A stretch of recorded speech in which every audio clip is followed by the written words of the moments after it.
Well, good morning. Welcome to our discussion with your pastors. We're talking this morning about the Article of Faith number 5, original sin and personal sin. And so we thought we'd start out this morning by just asking a question. How would you define a sin? That's a simple question, it seems like, but let's start with that one. And whoever wants to go first can go first.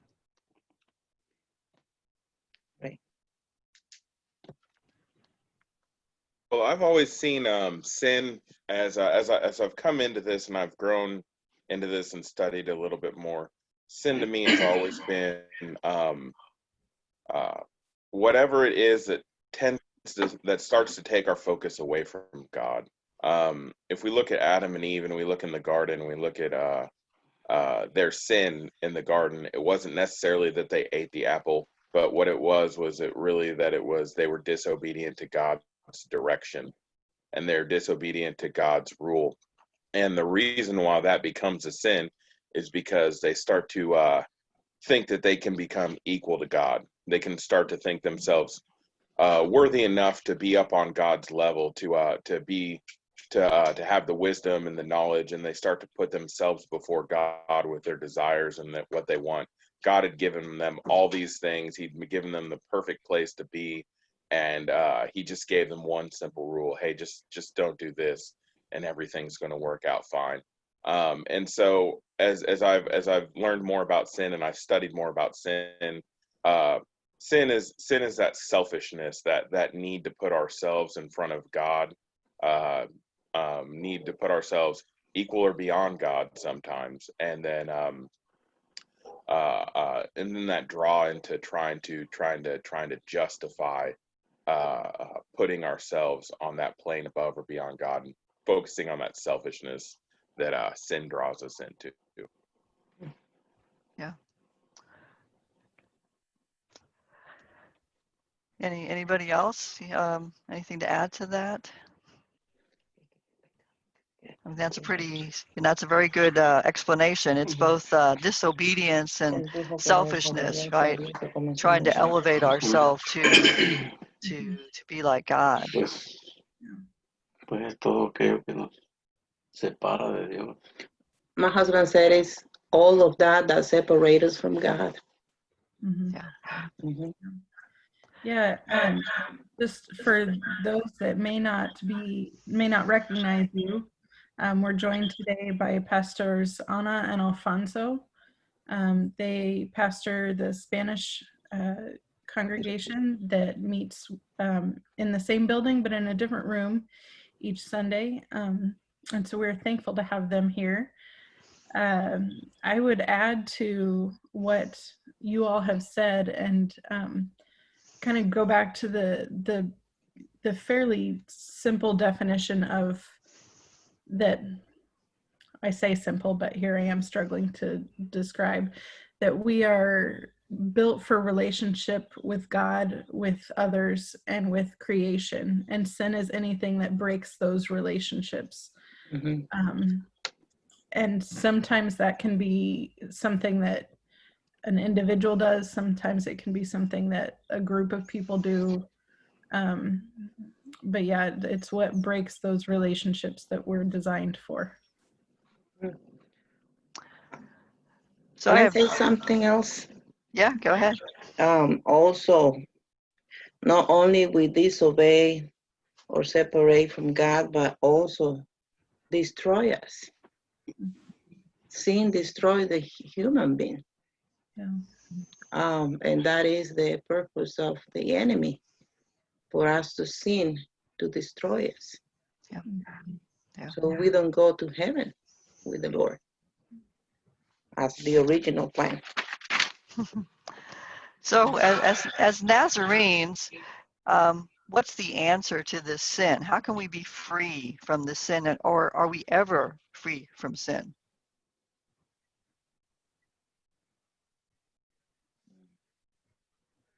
Well, the first step is the atonement, which I'm going to preach on this week. spoiler alert if you didn't know already. I'm gonna preach on the atonement this week, but it's the death of Jesus Christ that makes us right with God. It reconciles us to God, makes us presentable to God. But then after that, it's living a life of struggling to try and do everything that God calls us to do, but only through His power and through His will. And so the defeat of sin, to me, it requires submission, whole submission to God. And then God continues to grow you on that path through your life to a point that we call entire sanctification, where it's not that sin doesn't exist, because sin is deeply rooted in this world and who we are as beings, but it's the power of God inside of us strong enough to help us resist that temptation, to keep us away from sin, to push us closer to God and away from that yearning to disobey, that need to draw ourselves away from Him. And as Nazarenes, we kind of that's who we are as God's holy people. When we talk about entire sanctification and holiness, we talk about that power and that strength in God to draw us away from sin and closer towards Him. I really like that it's that you talk about it being God's power within us, that it's not just trying harder and pulling yourself up by your bootstraps or something, but it's we rest in God's power to free us from sin, and it's God that frees us, and it's God that transforms us. Yeah, we can't do it by ourselves. We can't do it by ourselves. We might try, we really try, but you can't do it by yourself. You need the Holy Spirit in your life guiding you. And so today, as pastors on the phone, people look to us and they say, you are supposed to be the model, right? Yet each of us, if we're honest, we all struggle with sin. And so what words of advice or encouragement can we give the people as they see us in our day-to-day walk, that there is hope? And so what words of encouragement would you give people about sin and breaking free from a cycle of sin, right?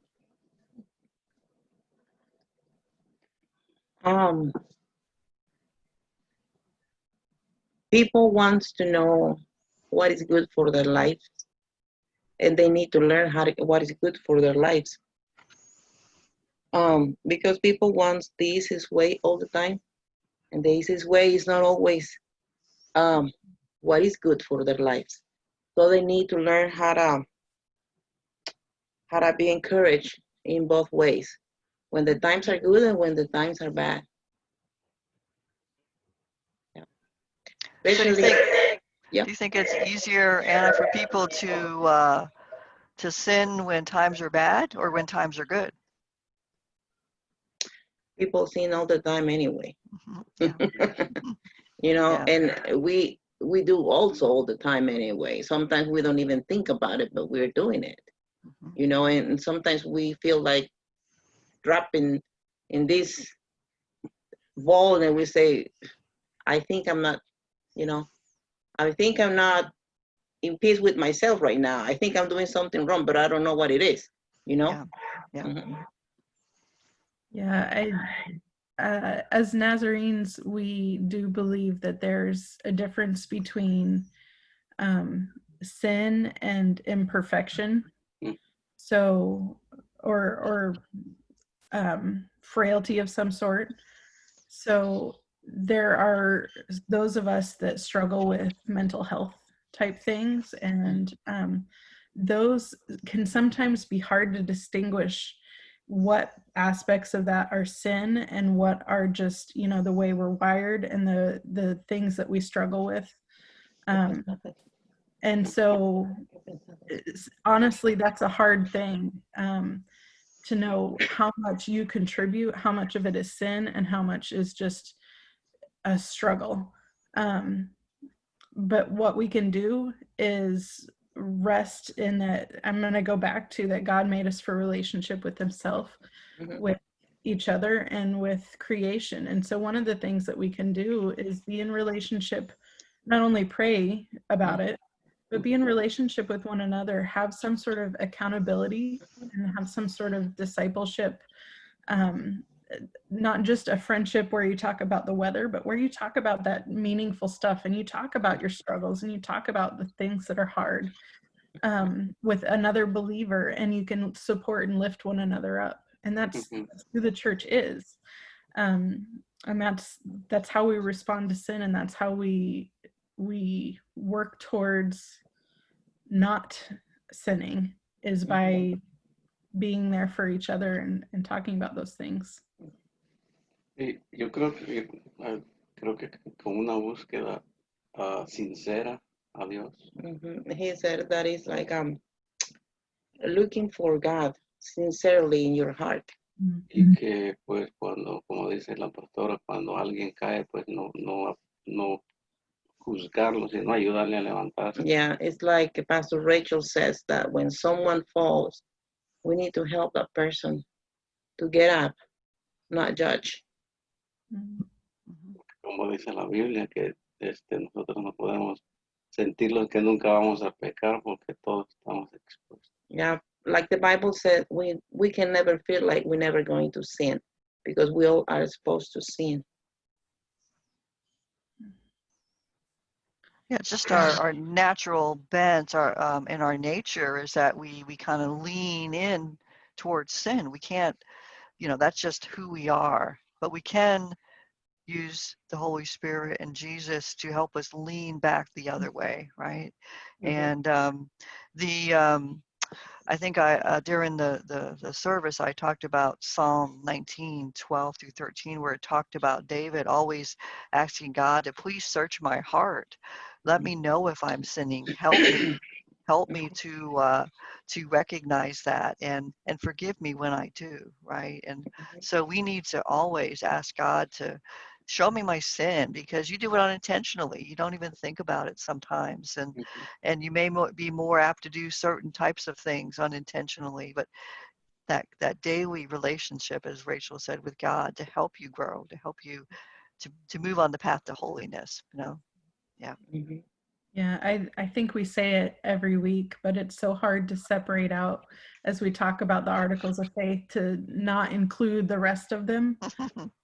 So with this conversation, what we do with sin, it's hard not to jump to Article 10 about sanctification and how that leaning into sin can become a leaning into God instead. Yeah.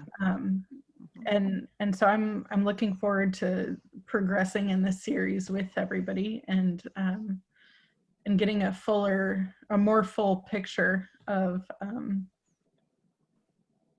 what we mean when we talk about sin, what we mean when we talk about holiness, all of that. So I have one final question, then we'll wrap it up. Okay. The last question, it's more the last part of this article of faith that says that sin is the violation of the law of love, and everything is built upon that. So if someone wanted to explain that to someone that is not familiar with our articles of faith, how would you say that? I'll respond to that. One of my favorite theologians is named Mildred Winecoop, and she kind of really pioneered that idea.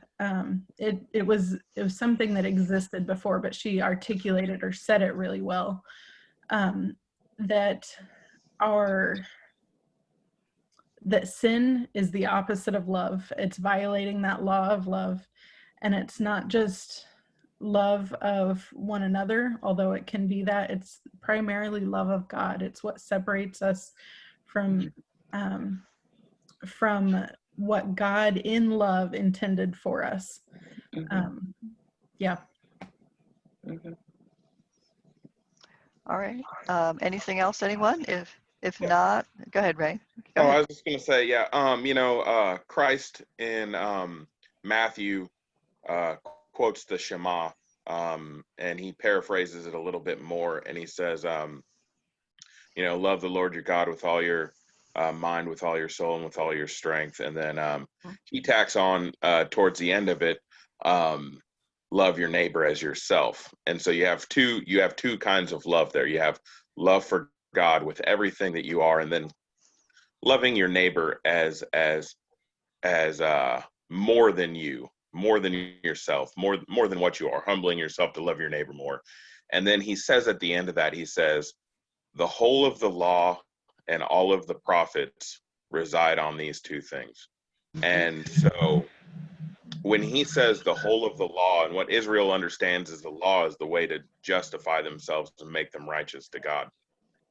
When all of the things that they live for in faith reside on these two things, and then you start to understand sin as a violation of that law of love, loving God with all you are and loving others as everything you are, more than yourself.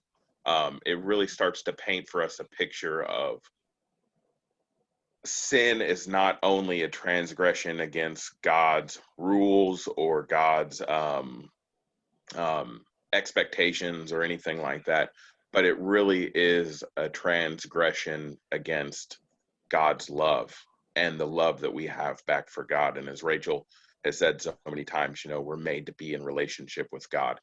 So when we start to transgress that law of love, we really start to put in jeopardy the relationship that we have with God, and who we are as his people and who he is as our creator, an unending and unfaltering and never stopping love that will come to claim us until the end of time from the ends of the earth and all of the cosmos. And that love will never sleep. It will never resist. It will never reside. And so to transgress that law really puts it in a bigger perspective of how the penalty of sin really separates us from God, and how our choices and the things that we do really separate us from God. And so I think it's important that that's in there, that we see sin as a law against the love of God when we believe as Christians and we profess that everything about God is love, and all the basis that we know of God comes from his love. I think it really changes that perspective. And I want to say, since God is our Father, when we sin, we not only sin against him, but we sin against ourselves. And from there, when we sin, like I said before, the enemy wants us to destroy ourselves. So when we sin, the Lord will love us always, but how? Because we are destroyed by sin. How are we going to get out of that destruction in our lives? And that really make people think, that we as Nazarene want to live without sin, and it's a daily battle. But we are starting to win that battle, and we want to win the battle through holiness. And like I said, we go back to Article 10, like Pastor Rachel said, and we explain them that we live as Nazarenes. People that don't know about the word holy think that holy is related to the Catholic Church all the time. So we need to explain them that along with what saints mean. That's what I think. All right. Well, I want to thank everybody today, and this discussion about sin, original sin and personal sin, leads into our next article of faith, which is our first step in freeing ourselves from that sin, which is atonement.